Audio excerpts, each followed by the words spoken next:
Shalom saudara-saudara yang terkasih dalam Tuhan Yesus Kristus, selamat pagi. Renungan kita pada hari ini diambil dari Lukas pasal yang ketiga ayat 1 sampai yang ke-14. Judul renungan pada hari ini adalah bukan masalah profesi.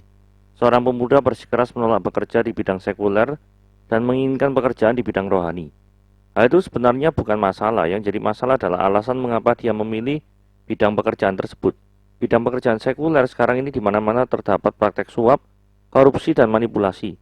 Kalau aku bekerja di bidang rohani, kehidupanku bakal jauh dari godaan dosa, katanya. Yohanes Pembaptis datang ke seluruh daerah Yordan untuk memberitakan baptisan tobat untuk pengampunan dosa. Orang banyak dari segala profesi berbondong-bondong datang kepadanya, termasuk pemungut cukai dan para prajurit. Pemungut cukai dan prajurit adalah orang-orang yang bekerja di bidang sekuler. Menariknya, ketika mereka meminta nasihat, tidak tercatat Yohanes menyuruh mereka berganti pekerjaan. Kepada para pemungut cukai, Yohanes meminta mereka untuk tidak menagih lebih banyak jumlah daripada yang telah ditentukan, ayat 13. Dan kepada para prajurit, Yohanes menasihatkan mereka untuk tidak merampas dan memeras, tetapi mencukupkan diri dengan gaji mereka. Pekerjaan di bidang rohani tidak otomatis membuat kita dekat dengan Tuhan. Sebaliknya, seorang yang bekerja di bidang sekuler bukan berarti dia tidak dapat memuliakan Tuhan dengan pekerjaannya. Masalahnya bukan terletak pada profesi, melainkan pada keteguhan hati. Apapun bentuk pekerjaan kita, asalkan pekerjaan itu halal, kita tidak perlu berganti profesi. Sebaliknya, lakukanlah bagian kita dengan segenap hati, seperti untuk Tuhan dan bukan untuk manusia. Profesi di bidang rohani maupun sekuler sama-sama memiliki potensi untuk memuliakan nama Tuhan. Oke, mari kita lihat ya pembahasannya seperti apa ya. Keinginan untuk eksis di dunia spiritual, tetapi tidak memiliki kehidupan yang berbuah di hadapan Tuhan. Nah, pembahasannya seperti apa? Mari kita baca Lukas pasal yang ketiga, ayat 1 sampai 14 itu ya. Dalam tahun ke-15 dari pemerintahan Kaisar Tiberius, ketika Pontius Pilatus jadi wali negeri Yudea dan Herodes raja wilayah Galilea, Filipus saudaranya menjadi raja wilayah Iturea dan Trakonidis, dan Lisanias menjadi raja wilayah Abilene. Dan pada waktu Hanas dan Kayafas menjadi imam besar, datanglah firman Allah kepada Yohanes, anak Sakaria, di padang gurun. Maka datanglah Yohanes ke seluruh daerah Yordan dan menyerukan, bertobatlah dan berikan dirimu dibaptis dan Allah akan mengampuni segala dosamu. Seperti ada tertulis dalam kitab nubuatan-nubuatan Yesaya. Ada suara yang berseru-seru di padang gurun, persiapkanlah jalan untuk Tuhan, luruskanlah jalan baginya. Setiap lembah akan ditimbun, dan setiap gunung dan bukit akan menjadi rata. Yang berliku-liku akan diluruskan, yang berleku-leku akan diratakan. Dan semua orang akan melihat keselamatan yang dari Tuhan. Lalu dia berkata kepada orang banyak yang datang kepadanya untuk dibaptis, katanya, hai kamu keturunan ular beludak, siapakah yang mengatakan kepada kamu, melarikan diri dari murka yang akan datang? Jadi hasilkanlah buah yang sesuai dengan pertobatan. Dan janganlah berpikir dalam hatimu, Abraham adalah bapa kami, karena aku berkata kepadamu, Allah dapat menjadikan anak-anak bagi Abraham dari batu-batu ini. Kapak sudah tersedia dalam akar pohon, dan setiap pohon yang tidak menghasilkan buah yang baik akan ditebang dan dibuang ke dalam api. Orang banyak berkata kepadanya, jika demikian apa yang harus kami perbuat? Jawabnya, barang siapa mempunyai 2 helai baju, hendaklah dia membaginya dengan yang tidak punya. Dan barang siapa mempunyai makanan, hendaklah dia berbuat juga demikian. Ada datang juga pemungut-pemungut cukai untuk dibaptis dan bertanya kepadanya, Guru, apa yang harus kami perbuat? Jawabnya, jangan menagih lebih banyak daripada yang telah ditentukan bagimu. Dan prajurit-prajurit bertanya juga kepadanya, dan kami apakah yang harus kami perbuat? Jawab Yohanes kepada mereka, jangan merampas dan jangan memeras, dan cukupkanlah dirimu dengan gajimu. Saudara, mari kita lihat ya. Arti pentingnya Lukas pasal yang ketiga ayat pertama. Ini kan dijelaskan kayak apa ya istilahnya ya. Banyak informasi-informasi penting ya. Pada tahun ke-15 pemerintahan Kaisar Tiberius, Pontius Pilatus jadi wali negeri, Herodes raja wilayah Galilea, Filipus saudaranya raja wilayah Iturea, Lisanias raja wilayah Abilene. Tujuannya apa sih? Nulis-nulis kayak gini ini tujuannya apa? Ini menunjukkan dengan jelas bahwa penulis kitab Lukas ini, yaitu Lukas sendiri, sangat-sangat memperhatikan sejarah. Dan dia tidak menulis sembarangan saja persoalan sejarah. Jadi dengan menuliskan nama tokoh, nama tempat, durasi pemerintahan, waktu dia memerintah, Maka ini menunjukkan bahwa tulisan teks ini, dia itu bersedia diverifikasi. Kalau misalnya tulisan ini salah, tinggal diverifikasi toh. Pada waktu itu yang merintah siapa? Terus Filipus waktu itu jadi Raja Iturea, ya toh. Jadi Herodes Raja Galilea. Jadi tinggal di cross check aja. Apakah pada saat Herodes jadi Raja Galilea, Filipus jadi Raja Iturea, ada benar kejadian seperti yang tertulis dalam Lukas pasal yang ketiga? Tinggal di cross check. Nah, salah satu cara cross checknya adalah jikalau ada tulisan-tulisan kuno lain yang mencatat peristiwa yang ditulis dalam Lukas pasal yang ketiga ayat 1-20, itu bisa dibandingkan atau diverifikasi. Jadi sifat daripada Alkitab yang kita miliki itu bersedia untuk diverifikasi, dibandingkan. Ya. Ayat yang kedua. Pada waktu Hanas dan Kayafas menjadi imam besar, datanglah firman Allah kepada Yohanes. Memangnya ada dua imam besar dalam satu periode yang sama ya? Ini kok aneh, ngomongin Hanas dan Kayafas, dua-duanya jadi imam besar. Sepanjang yang kita tahu semua, satu periode itu ya cuma satu imam besar itu ya. Ini kok iso jadi dua nih, piye caranya? Nah ini jadi gini ya, kalau kita belajar sejarah, Kayafas adalah menantu dari Hanas. Hanas itu imam besar pada tahun 6-15 Masehi. Lalu ia diturunkan dari jabatannya oleh yang namanya Valerius Gratus, gubernur Romawi, yang lalu digantikan oleh Kayafas, mantunya. Tapi dalam prakteknya, Hanas itu tetap memegang kuasa sebagai imam besar. Jadi ini memang ada dua imam besar dalam pengertian kekuasaan otorisasi masih dipegang Hanas, Kayafas ini kayak semacam bonekanya, gitu ya. Berikutnya adalah kita membahas datanglah firman Allah kepada Yohanes. Nah, frase datanglah firman Allah kepada Yohanes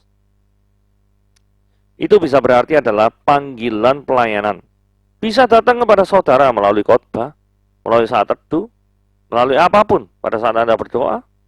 Dengan adanya kebutuhan dalam gereja yang hanya bisa dipenuhi oleh keahlian saudara, bisa saja toh. Misalkan gereja butuh guru sekolah minggu yang memiliki talenta untuk ngajar anak-anak kecil, itu saudara. Atau misalkan gereja lagi butuh pemusik yang bisa main alat musik yang paling bagus, itu ya Anda, bukan yang lain. Nah, kalau misalnya ada kebutuhan di dalam gereja yang membutuhkan tim pelayanan, itu bisa menjadi salah satu indikasi bahwa Anda memang dipanggil oleh Tuhan untuk melayani di daerah tersebut atau di area tersebut. Adanya pintu yang terbuka, misalnya pelayanan firman melalui internet. Nah, ini kan luar biasa. Adanya teman yang ngajak, ada dorongan hati dan lain sebagainya. Ini adalah cara-cara yang Tuhan gunakan untuk melakukan pemanggilan terhadap seseorang, termasuk saudara dan saya. Karena itu kalau ada hal-hal yang seperti itu, jangan pernah mengabaikan. Jangan juga langsung menerimanya, tapi berdoalah lebih dulu kepada Tuhan, supaya kalau memang ini benar keinginan Tuhan, biarlah Tuhan memimpin kehidupan kita dengan jelas, supaya dapat turut ambil bagian dalam pelayanan tersebut.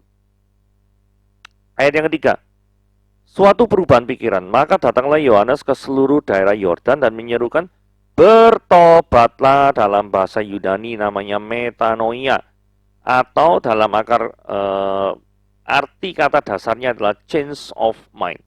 Suatu perubahan pikiran. Orang Yahudi itu sudah mengenal baptisan sebelum munculnya Yohanes Pembaptis.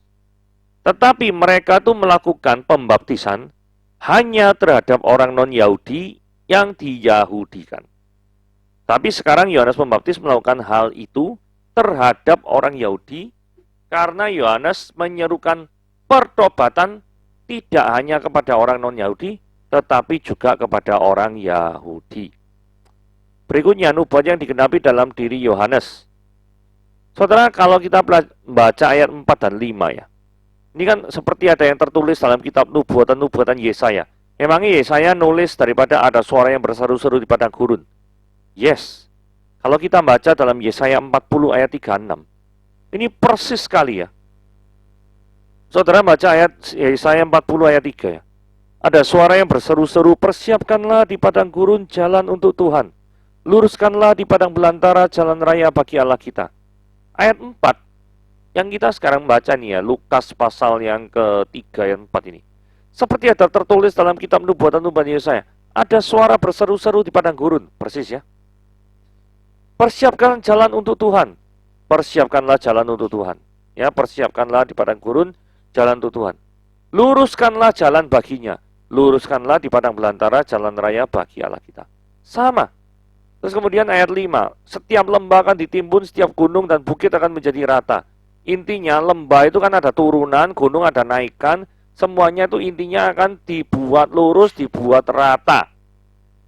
Hal yang sama juga terjadi di Yesaya pasal yang 40, ayat yang keempat dan 5. Setiap lembah harus ditutup, setiap gunung dan bukit harus diratakan. Tanah berbukit-bukit, entah itu yang nonjol ya berarti berbukit, atau yang lembah-lembah, itu semuanya jadi rata. Terus kemudian yang penting ini ya, maka kemuliaan Tuhan akan dinyatakan dan seluruh umat manusia akan melihatnya bersama-sama.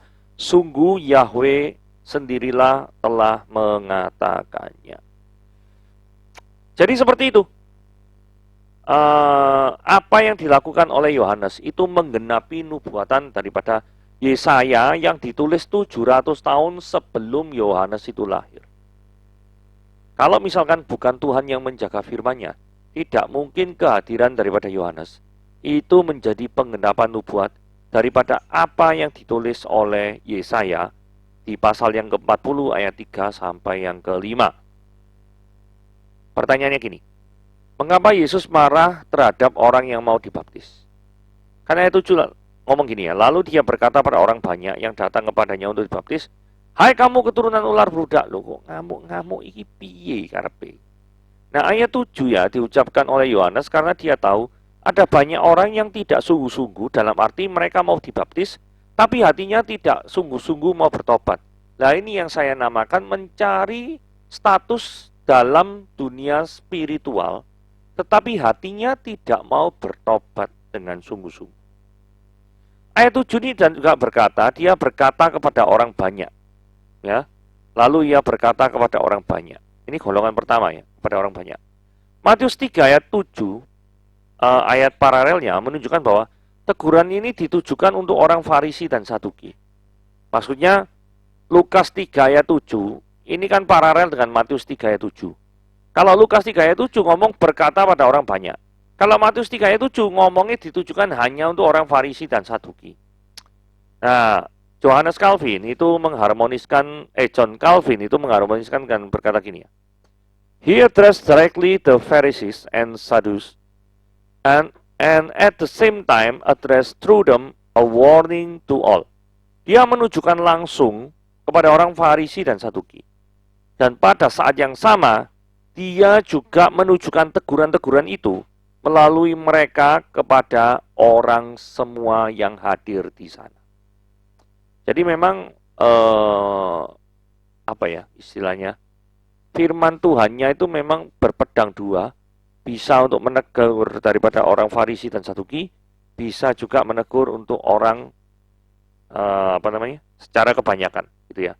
Karena orang yang mau dipandang hidup baik secara spiritual tidak hanya orang Farisi dan Saduki saja. Yang notabene memang adalah orang-orang atau golongan yang berkecimpung di dunia spiritual. Tapi orang-orang banyak pun, kalau mau ditanyai, pasti pengen mengejar status spiritual yang baik. Status kerohanian yang baik, itu pasti. Semua orang pasti mau seperti itu. Tapi apakah ada ketulusan sungguh-sungguh ketika engkau itu mau dibaptis? Atau engkau cuma mau cari pencitraan doang, oh ya aku dibaptis supaya aku bisa diterima di kalangan orang Kristen, tujuannya seperti itu. Apa yang benar yang mana? Ayat 8. Apa yang jadi sumber pengharapan kita? Saudara, kalau kita baca ayat 8 ya, jadi hasilkanlah buah-buah yang sesuai dengan pertobatan, dan janganlah berpikir di dalam hatimu, Abraham adalah bapa kami. Loh, kenapa? Karena gini ya, bangsa Israel itu yang tadi ditegur itu, mereka tuh mikir gini loh, aku ini anaknya Abraham, keturunannya Abraham. Karena aku anaknya Abraham, keturunannya Abraham, maka aku ini memiliki status yang istimewa di hadapan Allah. Tidak. Buktinya di ayat 8, frase terakhir itu ngomong gini. Karena aku berkata kepadamu, Yohanes berkata ya, Allah itu dapat menjadikan loh anak-anak bagi Abraham dari batu-batu ini. Maksudnya apa sih istimewanya lu tuh ngaku sebagai anak Abraham atau keturunan Abraham? Prinsipnya adalah begini. Jangan pernah Anda bersandar pada hal-hal lahiriah. Apakah kita menaruh perasaan aman kita pada hal-hal yang bersifat lahiriah? Dalam konteks ini adalah berasal dari keturunan Abraham yang terpandang, itu Anda menaruh rasa aman atau status Anda terhadap hal-hal yang demikian? Terhadap seperti misalkan jabatan, uang, fasilitas, atau memiliki backingan penting atau kenalan orang penting, sehingga Anda merasa, oh hidupku aman selama ada orang ini, jabatannya saat gini, uangnya saat gini, fasilitasnya seperti ini. Apa seperti itu? Renungan baik-baik. Apakah yang menjadi sesungguhnya sumber pengharapan di dalam kehidupan kita? Yesuskah? Atau jangan-jangan kita memiliki sikap sama seperti bangsa Israel ini, menaruh pengharapan karena mereka mentang-mentang berasal dari keturunan Abraham. Menaruh pengharapan terhadap hal-hal yang bersifat lahiriah. Ayat 9 ini ngeri ya. Kapak sudah tersedia pada akar pohon dan setiap pohon yang tidak menghasilkan buah yang baik akan ditebang dan dibuang ke dalam api. Jadi sifat daripada ayat 9 ini memang memberikan ancaman bagi mereka yang tidak mengeluarkan buah. Ini adalah khotbah atau teguran yang sangat keras. Jadi Yohanes Pembaptis ini baru muncul langsung memberikan khotbah yang begitu keras. Ini adalah teguran terbuka atau di muka umum supaya semua itu menjadi takut dan tidak main dalam kehidupan, tidak main-main dalam menjalani kehidupan kerohaniannya. Nah, sikap orang yang memiliki kesungguhan. Terus ketika mereka ngomong, tidak berbuat, dipotong. Wah, ini tidak menghasilkan, dipotong. Terus ayat 10 ini ngomong, ada orang banyak. Ini ciri khas orang niat ya. Jikalau demikian, apa yang harus kami perbuat? Takutnya kan nanti berbuat ini salah, berbuat itu salah. Nah, ini ada 3 golongan ya. Tapi semua ini datang dengan pertanyaan, apakah yang harus kami perbuat? Di ayat 10 yang sedang kita baca, nanti ayat 12 dan ayat 14. Jadi golongan pertama adalah orang banyak, golongan yang kedua 12 itu adalah pemungut cukai, yang ke-14 itu adalah golongan prajurit. Jadi ada 3 golongan yang bertanya, kami harus apa Tuhan? Ini respon dari orang-orang yang sungguh mau bertobat. Ayat 11 ya. Yohanes jawab gini, barang siapa punya 2 helai baju, hendaklah dia membagikannya dengan yang tidak punya, dan barang siapa mempunyai makanan, hendaklah dia berbuat juga demikian. Baju itu sebenarnya pakaian dalam yang dipakai di bawah jubah. Itu istilah yang dipakai di dalam perjanjian baru seperti itu. Ini tidak boleh diartikan bahwa orang Kristen itu hanya boleh punya 1 baju. Karena kan ngomong nih, barang siapa punya 2 helai baju, hendaklah dia membagi dengan yang tidak punya. Nah kalau sudah dibagi kan cuma punya 1 helai. Nah, arti daripada ayat ini adalah seperti dalam 2 Korintus 8 ayat 14, hendaklah sekarang ini yang berkelebihan, kamu yang berkelebihan, itu mencukupkan kepada orang yang berkekurangan. Inti daripada ajaran hukum Taurat ini seperti itu. Bukan jangan sekali-sekali ditelan mentah-mentah, oh orang Kristen hanya boleh memiliki 1 helai baju. Enggak loh. Terus kemudian ilustrasi yang kedua adalah tentang makanan. Ya, dan barang siapa mempunyai makanan, hendaklah dia berbuat juga demikian. Kenapa kok baju dan makanan dipakai sebagai ilustrasi yang berhubungan dengan kekhawatiran? Karena gini ya, baju dan makanan itu adalah kebutuhan pokok. Ya toh? Memang ada kebutuhan pokok lain seperti kayak tempat tinggal, obat, uang untuk sekolah anak. Tapi perlu juga diingat bahwa baju dan makanan itu kebutuhan pokok yang harus dipenuhi. Penerapannya, kalau kita harus menolong orang yang berkekurangan, khususnya mereka yang adalah saudara seiman kita, perhatikan dengan seksama bahwa memang dia adalah orang yang benar-benar membutuhkan pertolongan. Jangan sampai ada pihak-pihak tertentu yang memanipulasi atau memanfaatkan situasi ini untuk kepentingannya diri sendiri. Ketaatan versus kenyamanan. Ada datang juga pemungut cukai untuk dibaptis dan mereka bertanya, guru apa yang harus kami perbuat? Nah ini golongan kedua ya. Yesus jawab, sama Yohanes jawab, jangan menagih lebih banyak daripada yang telah ditentukan bagimu. Jadi kelihatannya ya, para pemungut cukai ini biasanya itu naik pajak, korupsi kelebihannya. Yohanes Pembaptis melarang mereka untuk melakukan hal itu. Kalau saudara adalah pegawai yang sering mencuri dengan menaikkan bon, bertobatlah. Jadi beli spare part misalnya 10 juta, bonnya misalnya 12 juta. Perusahaan bayar kamu 12 juta, Anda membayarkan kepada orang itu misalnya cuma 10 juta, 2 jutanya Anda embat. Nah ini kan cari uang yang tidak halal, tidak kena ini. Modelnya seperti ini. Nah, bagi orang-orang yang sedang bergumul dengan dosa-dosa yang seperti ini, camkan baik-baik ya. Saat Anda mentaati firman Tuhan, mungkin hal itu tidak nyaman. Karena apa? Anda sudah terbiasa dengan istilah bahasa Jawanya itu ngentit dua orang. Ya toh? Sudah biasa. Tapi ketika Roh Kudus berbicara terus itu salah, itu salah. You have to change your behavior. Kau harus berubah perilakumu, cara berpikirmu, mindsetmu, paradigmamu harus berubah semua. Menjadi seperti Kristus. Memangnya Kristus hobi mark up bond gitu maksudnya? Ya enggak juga kan. Jadi teguran Yohanes ini memberikan tantangan untuk berkata tidak kepada sesuatu yang memberikan kenyamanan tapi melawan kebenaran. Saya tidak andil kenyamanan ya. Kalau selama Anda bisa hidup nyaman, tapi dengan syarat kenyamanan itu didapat tanpa melanggar daripada kaidah aturan-aturan yang ada, atau menjunjung tinggi kebenaran, maka oke-oke saja hidup nyaman. Everybody wants it. Semua orang pasti mau untuk hidup nyaman. Tapi jangan sampai Anda mau hidup nyaman mengorbankan prinsip kebenaran. Itu yang harus kita perhatikan baik-baik. Ini teguran Yohanes untuk pihak yang berkuasa ya. Saudara, Yohanes ngomong, prajurit-prajurit berkata, kalau kami harus berbuat apa? Yohanes ngomong, jangan ngerampas, jangan meras, cukupkanlah dirimu dengan gajimu. Dan ini ada indikasi ya, kalau dari teguran Yohanes yang seperti itu. Kelihatannya golongan prajurit ini memang ya, walaupun pangkatnya itu prajurit bukan jenderal, belum jadi jenderal, belum jadi kolonel, belum jadi letnan, belum jadi mayor, ya toh, ini sudah menggunakan kekuasaannya untuk menekan pihak yang lemah dan memanfaatkan posisi mereka untuk mengeruk keuntungan. Ini tidak boleh.